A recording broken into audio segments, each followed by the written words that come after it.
बुरी है, क्योंकि जब तक आप समझदार नहीं बनिएगा तब तक ये जो बुरी स्थितियां समाज में फैलती हुई चली जा रही है, रंग गुलाल लगाने की बजाय किन्हीं पे गंदे नजर से देखना।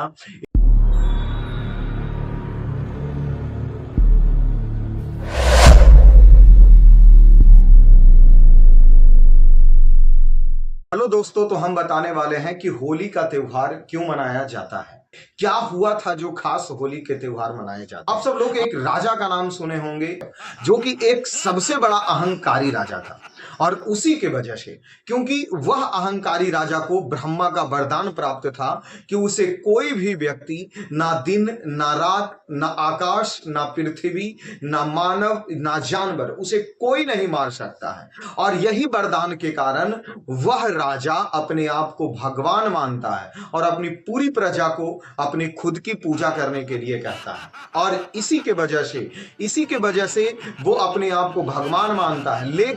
लेकिन पूरी प्रजा उनके सामने बेबस थी। लेकिन उनका खुद का बेटा प्रहलाद जो है वो उसे भगवान नहीं मान के वो विष्णु के भजन में लग जाते हैं, और विष्णु के भजन कीर्तन करने के कारण उसके बाबूजी अर्थात हिरण्यकश्यप ही प्रहलाद को जान से मारने के लिए लाखों उपाय करते हैं। जैसे उसको पहाड़ पे से फेंकवा दिया जाता है, उनको हाथी के तले कुचलवा दिया जाता है, उसको बंद कमरे में बंद कर दिया जाता है और उसे जहरीले सांपों से कटवाया जाता है। यहां तक कि हिरण्यकश्यप अपनी बहन होलिका के साथ में प्रहलाद को लेकर के जलती आग पे बैठा दिया जाता है, क्योंकि होलिका का भी एक वरदान था कि वो जिस चादर ओढ़ के बैठेगी वो नहीं जलेगा। लेकिन वहां भी प्रहलाद बच जाता है और होलिका जल जाती है। इसीलिए हम सब होलिका दहन करते हैं। और अंत में जब लास्ट में होता क्या है कि प्रहलाद को एक खंबे में बांध करके हिरण्यकश्यप उसे मारने लगता है और पूछता है कहां है तुम्हारा भगवान।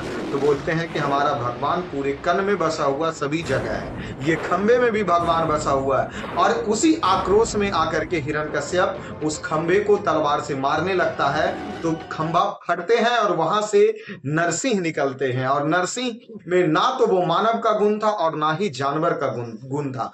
और वही नरसिंह हिरण्यकश्यप से युद्ध लड़ाइयां लड़ता है, और लड़ाइयां लड़ते लड़ते लास्ट में वही नरसिंह ना दिन ना रात ना आकाश ना पाताल ना मानव और ना ही जानवर, ये सभी उनको बीच दरवाजे पर हिरण्यकश्यप को सीना चीर करके उनको फाड़ करके उनकी मृत्यु कर दिया जाता है। और यही कारण जो है सत्य की जीत होती है और असत्य की हार होती है।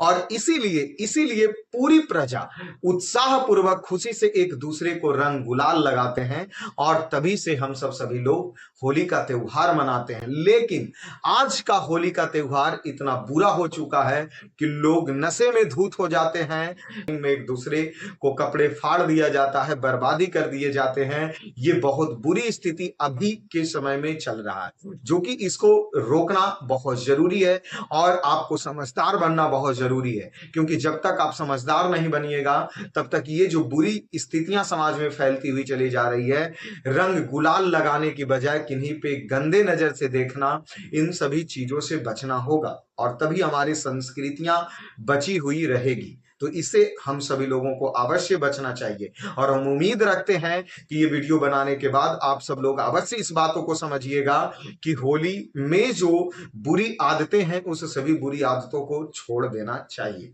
ठीक है, चलिए, धन्यवाद।